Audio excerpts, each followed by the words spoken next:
la inteligencia artificial se ha convertido en una nueva torre de Babel que controla y enajena, desconociendo la dignidad y el bien común.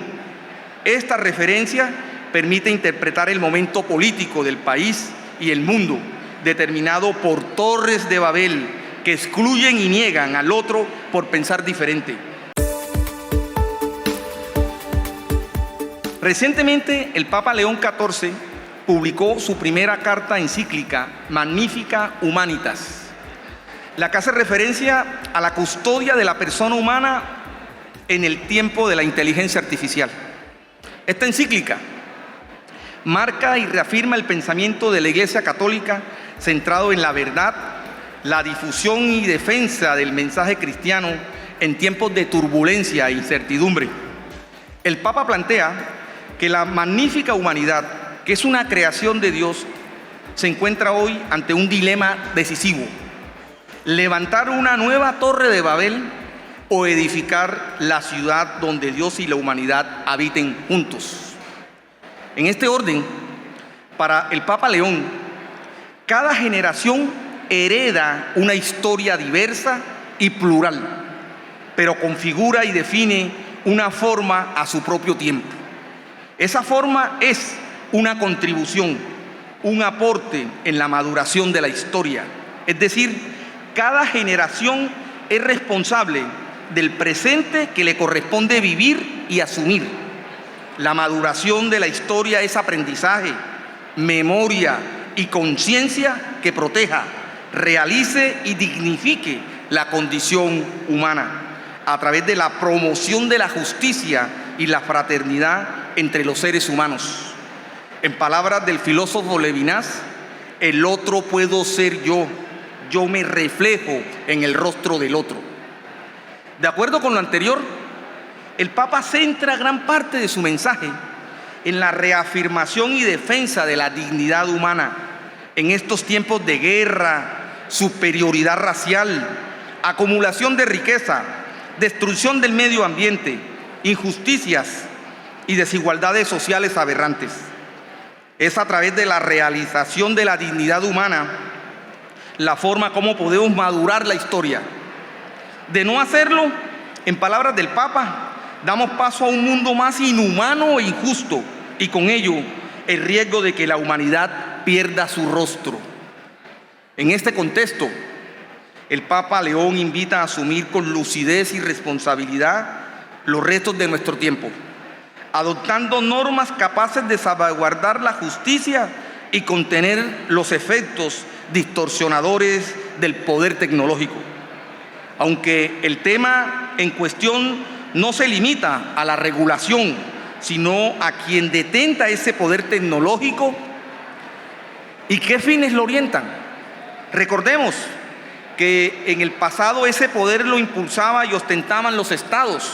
En cambio hoy son actores privados representados en grandes transnacionales con recursos y poder superior a los gobiernos y enfocados al control social, económico, político y cultural, desconociendo el bien común.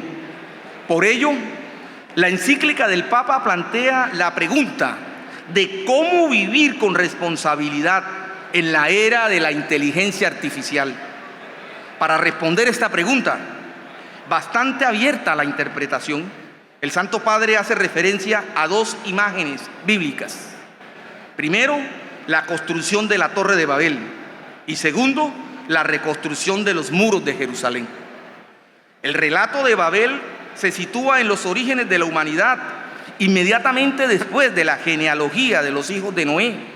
Los seres humanos, habiéndose establecido en las llanuras de Senar, deciden construir una ciudad y una torre cuya cúspide llegue al cielo. Quieren así asegurarse estabilidad y poder y sobre todo perpetuar un nombre. La empresa parece imponente, una sola lengua, una sola tecnología, una sola dirección. Sin embargo, el proyecto esconde un profundo engaño. Es una obra concebida sin referencia a Dios, sustentada por una uniformidad que elimina la diversidad y que en lugar de la comunión elige la homogeneización. Conforme a lo dicho, cuando la ciudad se edifica sobre el orgullo y la pretensión de bastarse a sí mismo, la comunicación se rompe. Las lenguas se confunden y los seres humanos ya no comprenden.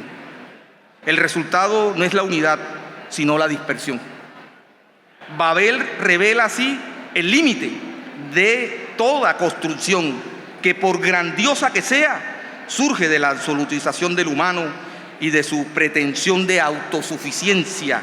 Sacrifica la dignidad de la persona en aras de la eficiencia y aspira a alcanzar el cielo sin la bendición de Dios. Recordemos que el libro de Nehemías comienza en un momento de gran vulnerabilidad en la historia del antiguo Israel. Tras el exilio babilónico, una parte del pueblo ha regresado a Jerusalén, pero la ciudad sigue en ruinas. Las murallas se han derrumbado y las puertas han sido quemadas.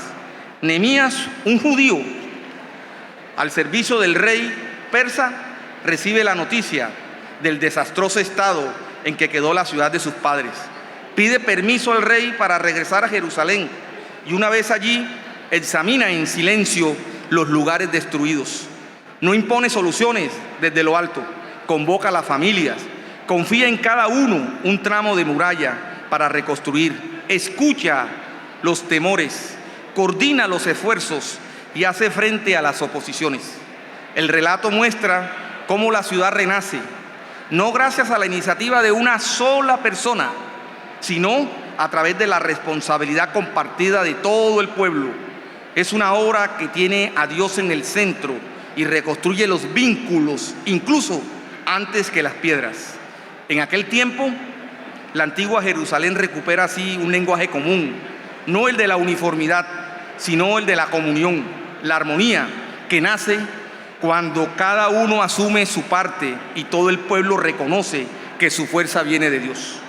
En los tiempos que corren, la inteligencia artificial se ha convertido en una nueva torre de Babel que controla y enajena, desconociendo la dignidad y el bien común. Esta referencia permite interpretar el momento político del país y el mundo, determinado por torres de Babel que excluyen y niegan al otro por pensar diferente. La consecuencia es una sociedad que no se integra y vive totalmente dispersa. Ese es parte de ese mensaje, de esa encíclica.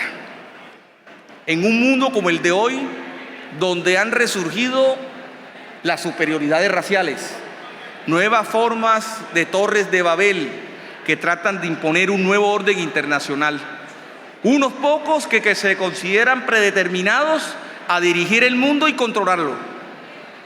Pero también esa fisonomía del mundo se aplica en los momentos actuales de Colombia, los retos que se nos avecinan. Un país donde unos piensan que construir este país implica negar y excluir a los otros. Es el escenario político actual y la invitación es a eso, a no seguir construyendo torres de Babel y más bien cómo las sociedades se integran, cómo en conjunto salen adelante, cómo se reconoce la diferencia, cómo se reconoce la diversidad y a partir de ahí poder fortalecer no solo un ambiente de cultura política, sino poder fortalecer las democracias. La salud de una democracia es la diversidad. La salud de una democracia es vivir en la contradicción, es el reconocimiento de la diferencia.